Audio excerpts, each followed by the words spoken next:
Fighting over hoods when we don't even own the building. Claiming the block, let's go probably claim my children. Dear Philadelphia, this is how I'm feeling. Dear Philadelphia, this is how I'm feeling. And I ain't trying to preach, I was raised Welcome to Everything Philly Podcast, your platform for information, entertainment, as well as hitting some hard topics.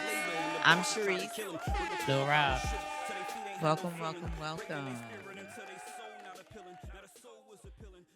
If y'all don't want to watch me, I'll watch me.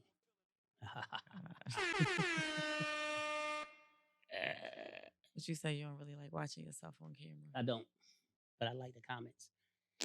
So today, that's what I want to get into. Like, ever since we did that episode, My Story, Rob, we getting some very, very, very good feedback. I've been getting people walk up on me and giving me a hug and talking. And I want to give a shout out to a very special shout out to BG, little Gary, Shamsuddin, my little big brother Jerry. Like, there's a lot of other people. Like, I'm not even saying to exclude you guys, but I appreciate all y'all comments and all y'all thoughts and the way y'all sharing. But these three guys, kind of almost brought tears in my eyes, walking up on me, giving me a hug or giving me a call and telling me, what they got out the video.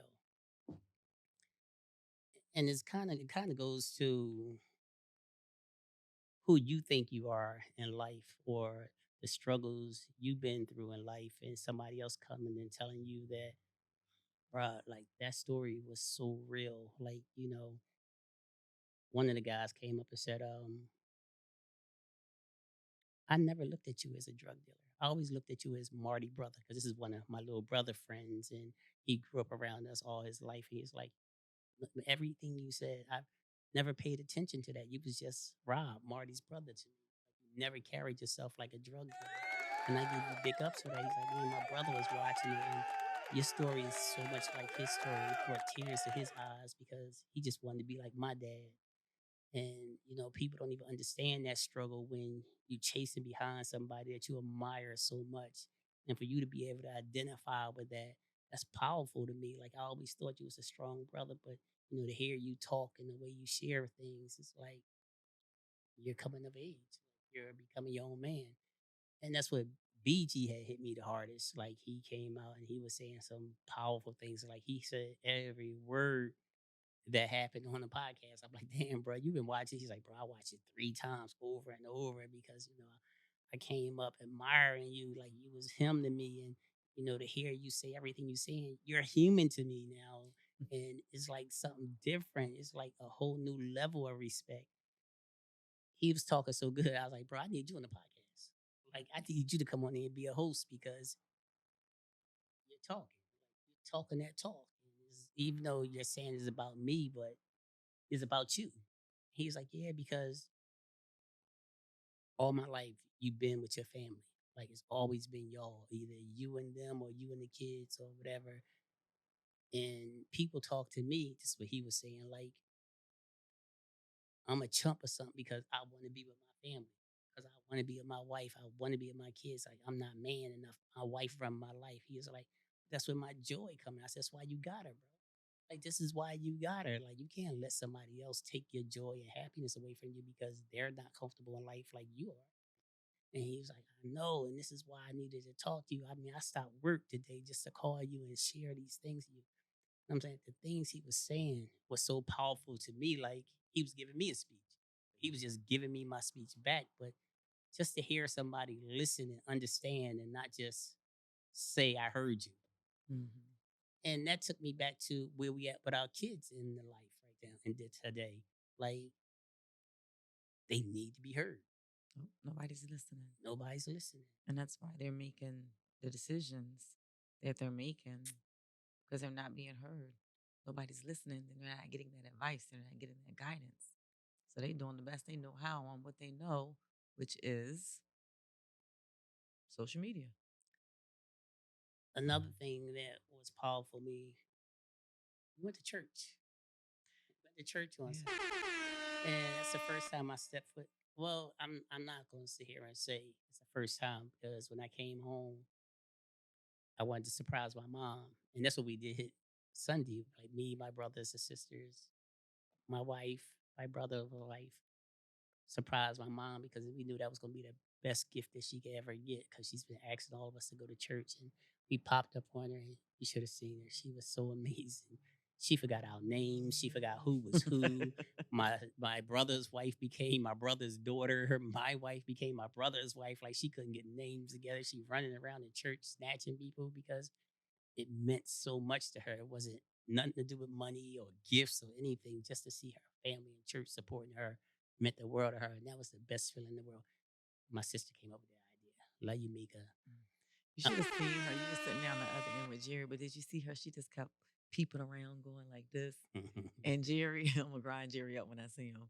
He was like the biggest kid because he would look back at her like, That's and mama's to see boy. him all big in his pink shirt, he Listen, ran. I don't care. Jerry be mad at me. That's mama's boy. He was living with. He was sleeping with my mom too. He's like 15 years old, right in my mom's He bed. was waving to her. He would peep for her, and he was going like this.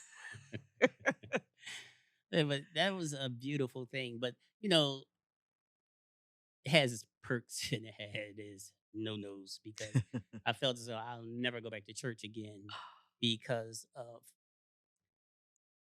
I understand church is a business as well. It's supposed to be an inspirational thing or whatever, but they need their money to live or whatever the case may be. But I think some people just take it too far. And I think that's the first thing that stopped me from going to church in the beginning. So while we in there and we listen to the deacons and so everybody's speaking, and they just go on and on and on and on. Make your point, stick to your point, let somebody feel your point instead of keep talking and talking and talking. You said the same thing 20 times. It's like, why are you carrying on? Like you're not getting paid. Well, you might be getting paid by the hour. I don't know, but I'm not sitting here paying you by the hour. So Mhm. like give me your sticking point and let me feel it. Like the main pastor was very good. Like he made a connection from biblical to personal. Like he made me feel what I'm going through with my kids or what I went through in life and connected it with the Bible, which was a good way. That Mhm. made me look at things differently. And I give him big props for that. But the rest of them was just bringing up stuff that I don't even know where they was coming from. Like if I was a kid and I'm sitting there, I'll be Yes. that pop would have came around there. I'm like plotting on that. I'm taking the money out of there because he don't deserve it. So he think he's going to get something. No, I'm taking that out of there because he's getting on my nerves. Like is, but this is the feeling that you're getting because you're speaking a language that I don't even understand. Like Yeah. you're talking English, but what are you saying? Like, I'm here to learn something about God, my higher power, or whatever the case may be, and you're giving me a bunch of So goulash. I think this is what I got from it. And I think it's because being raised in the church. So the main pastor, yes, he was good. Those other men that were speaking, they were deacons. And deacons want to be preachers. That ain't the way you get there. I know. So any chance they get to get on that mic and say a prayer or say a speech, that's their moment. Well, that's the wrong moment because It you know you're getting on there. This is my whole point. You know you're getting on it. If you're planning to be a pastor, be the best pastor you get. Practice the night before, even if you're a fake want to be a fake preacher or whatever. Practice, have substance, have something to connect with people about. Like Mhm. you just can't get up there and talk. You're going to lose people. Like if this is a church, like even the singer, the choirs, I'm like. Well, I guess it's because it's Mother's Day. They got all these old men up there singing for the mothers. Yeah, Like, it was the men's my God, I choir. wanted to hold my ears. They sound horrible. Like, my God, you're not going to have me energized in here, wanting to come to church and feel the joy, the glory when y'all singing, make me like, what are they You ain't singing? like the drums. They had the He was even off beat. Like da-da-da-da. nothing made sense in there. Like that was the worst service I ever seen in my life, except when the main pastor came up Came on and there spoke. and they had the little kids come up there. I felt that because the kids were singing from their heart. Mm-hmm. The rest of the people, a couple of guys looked like they couldn't wait to go back out and get a Sunday drink and like yes. It was They needed very their blood different. from their wine from Jesus to bring them back to life. Like they was waiting for that. Like give me Oh 10 my of them God. little It's things Holy Communion. It's not wine. It's or whatever it is. So I don't. It should have been I don't want that. some That church was corn different. liquor. If corn liquor is clear. No, I said it should have been for them to wake up. The It was Saints would have horrible. came out then. It was horrible. It was different, and I think they're also from a different country, I don't know where different they was from. nationality. They was horrible. But I don't want that to discourage you because I'd like you to one more time experience church, not there, but just somewhere else where I know that you would get that umph that you're looking for if you're open to it. I'm okay. God is in my heart. That's all that matters. You don't have to be in a I get place my convictions of from worship to. right here. That's where I get to sit here on stand and talk what I feel that I need to say. I don't.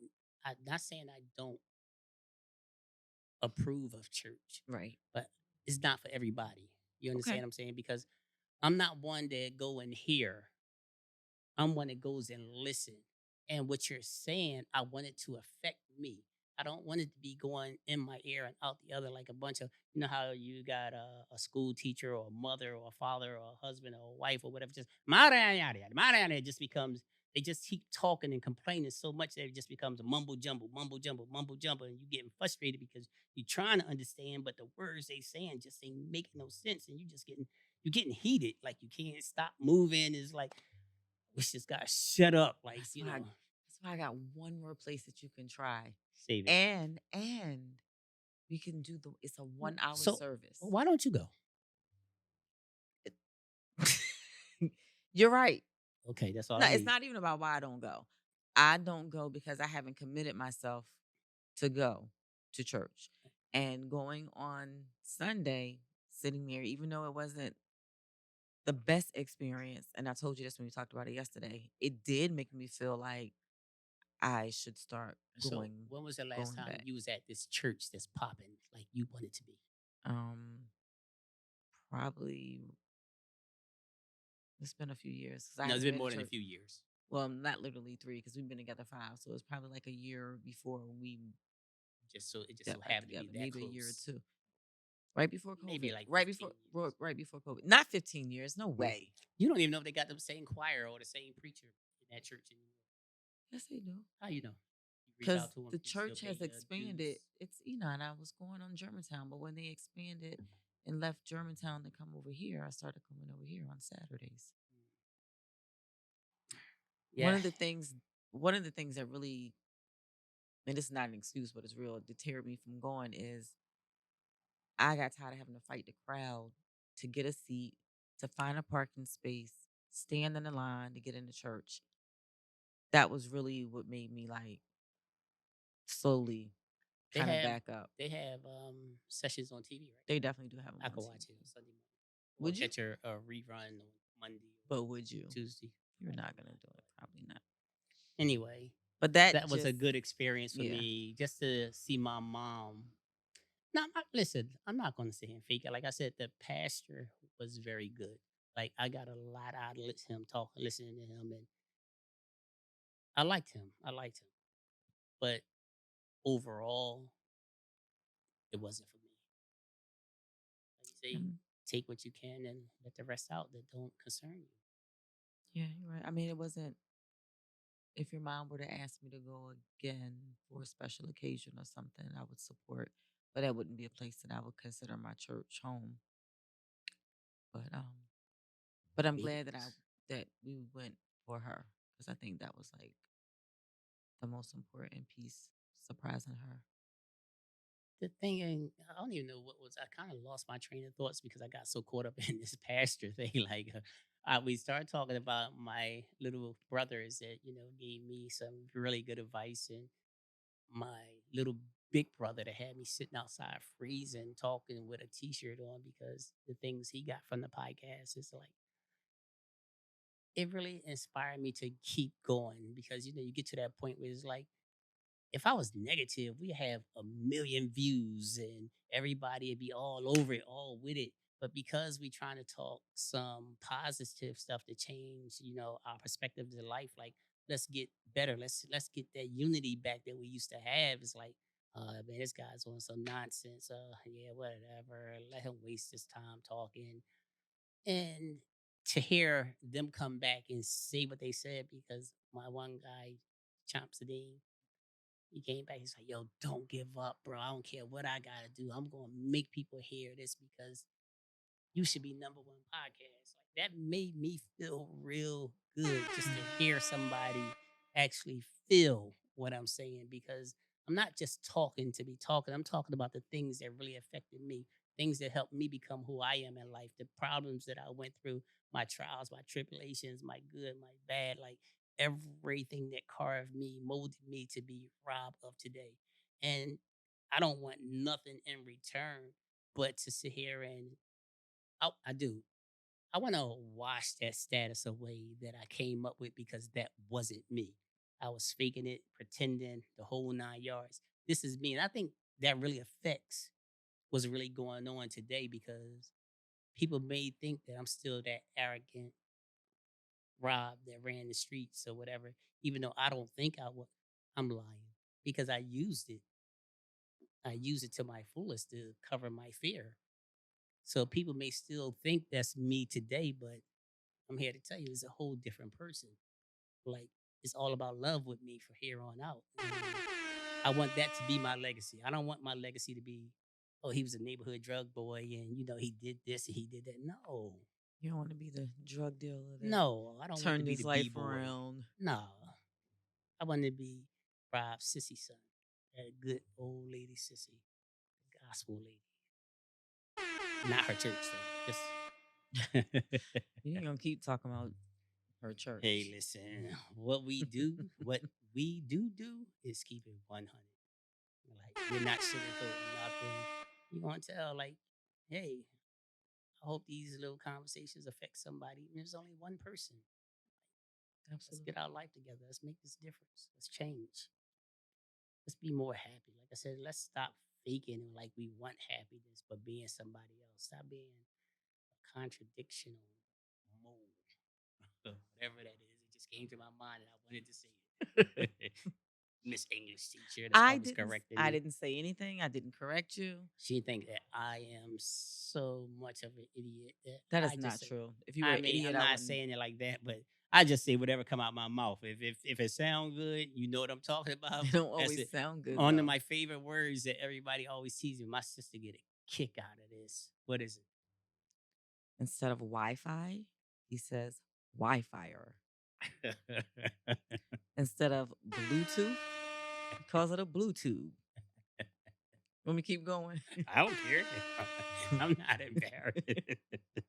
I'm not embarrassed. He cracking up. They crack up at It's me one when I more. say It it. was 3 of them. Wi-Fi And or I say it, Bluetooth. and they still correct me, and I still say it because that's what I'm comfortable with saying. I don't care. Like I know I'm not an idiot. I'm comfortable with me being me. I know I can have a genuine, adult, mature conversation with anyone I stand in front of. I'm going to captivate you. I'm going to get your attention, and this is going to be who we are.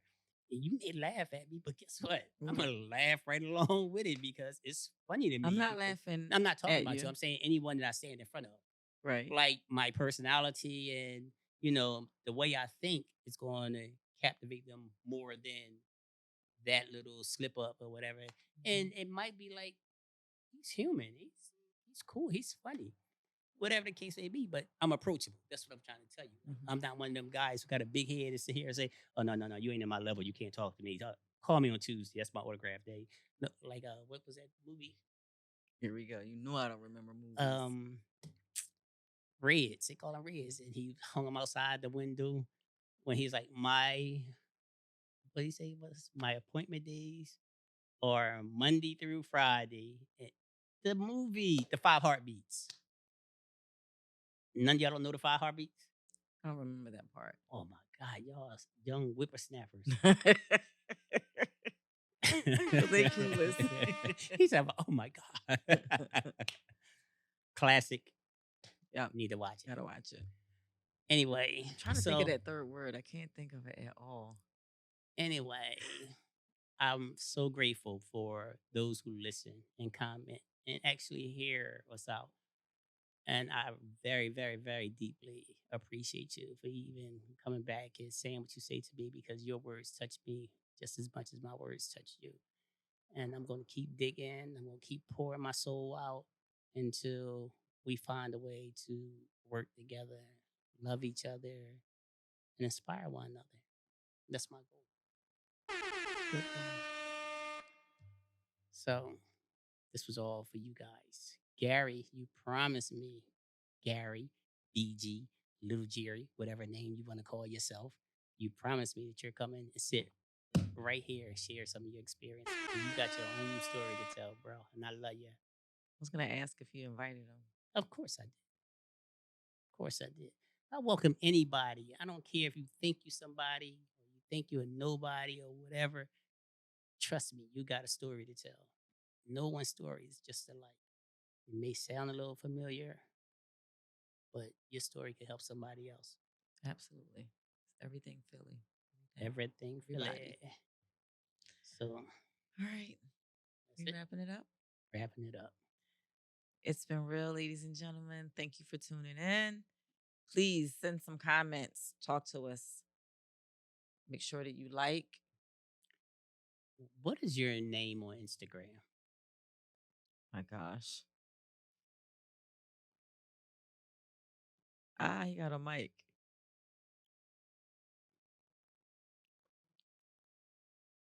This is my guys, yo. This is my team. They always want to act like they behind the scene, whatever case it be. But they be up here giving me advice and telling me which way to go. But then when we get to talking to them, they get to be all shy. You They like hear I used to be crickets. all the way down in the seat. Come on. I'm listening. I'm ready to turn this camera around. I'm ready to be a cameraman, video guy. Like, they need to see that voice and that face. Yeah, so I'm Next Philly Gen on the gram. Next NEXT Philly Gen GEN, and our audio engineer here. I know you got something to say. Yeah, he does. They want to hear your voice He the too. quiet. No, I'm really More the quiet one for sincere. sure. Yeah, He got the serious answers. No, but I go by DJ Semi-Auto. Musician, producer, engineer, the whole nine. You know what I'm saying? Know what I'm saying? They gonna help us put together that Wadsworth documentary. That's what we're gonna do. So when y'all hear it's coming out, that's from my guys. Thank you guys. I really appreciate y'all. Yes, we do. Shout out to our video guys. and our audio. Thank you. All right, don't forget to like, share, subscribe, comment. Until then, it's been real. Somebody Bye. told me we need to put this on Twitter.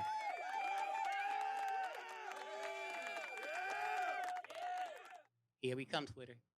Sharice gonna be doing the dances while we still doing the videos. She gonna be like dancing. My what they call it, the fly girl. She gonna be the next spin up a little bit. You keep comparing me to her. Peace.